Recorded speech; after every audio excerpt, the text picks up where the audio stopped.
Hi everybody, and welcome to the Vibrant Birds YouTube channel. We have a guest in our home today. Her name is Charlene Smith, and in our last segment of Heavenly Dreams and Visions, we were talking about nightmares. And not too long ago, Charlene had called me and told me about this horrifying nightmare that she woke up having. And so we invited her today to share that nightmare with us, and so we can maybe examine it, interpret it, and see how it played out in real life. Welcome, Charlene. Hi, Connie. It's so good to be here with you today. Thank you. Can you tell us a little bit about whatever it is you remember about your dream? Oh, sure. It was such a frightening dream, and at the beginning of the dream, I was in probably knee-high ocean, and the waves were so turbulent, and there was just all you could see is waves and the dark clouds billowing over, and you knew a storm was brewing. And then quickly there was another scene, and I was curled up in a wheelbarrow on my family farm where I grew up, and beside me was my mother, and in a wheelbarrow. In the wheelbarrow. Okay. Very strange, but in the wheelbarrow. So then suddenly I'm feeling something, and it is this snake. It's a big black snake. And it came across, I can feel it, it came across my arm, and you could feel the undulation of the body as it moved across you, and how it would have felt. And it was very frightening, and it was, I can still feel it. It's just an awful feeling. And then, more frightening than that, to me, is that it moved toward my mother. And then, when it proceeded to what I would think, I couldn't see that, but like probably her neck, around her face. Oh my gosh. And then, all of a sudden, the snake stood up. And on the snake, there was a black band and a white band on the neck of the snake. And on that white band, you could see that one drop of blood that had been taken from my mother's body.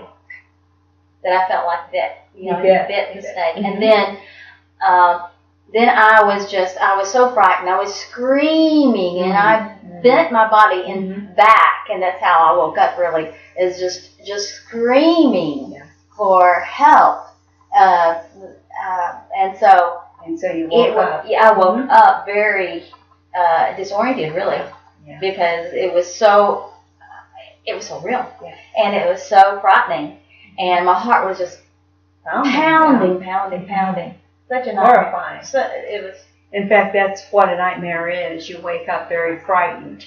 And Charlene's been walking with the Lord for, 50, 55 years, and you are very much aware that dreams and visions can be from the Lord. You know that there are such things as Bible dreams and spiritual dreams. Did you have a sense when you woke up that maybe God was warning you about something? Of course, yes, that it was. It was a warning, and it was concerning my family, and especially my mother. And the first scene, if we take a look at the first scene, you were standing in front of an ocean.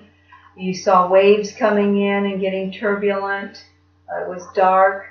But the fact that the scene changed suddenly to the farm in the wheelbarrow scene, it tells me that it was short-lived. It was an attack, a storm brewing, but it was going to be short-lived. So that was a comfort. Yeah. That was a comfort that the Lord was giving me. That whatever is happening next, whatever's going to happen next is something that's not going to be a long span of time, but it's going to be short. It's going to seem very frightening. Yes. But he's there with you. He's there with you in the middle of the storm. So the Bible says, Jesus said, the thief comes to steal, kill, and destroy. But I came to give life, and life more abundantly. And as the story progresses, shortly after this dream, her mother invited all the family and cousins and so on and so forth over to her farm, and they had a great birthday celebration. Well, right after that, when she woke up the next morning, she couldn't get out of bed. She was deathly ill.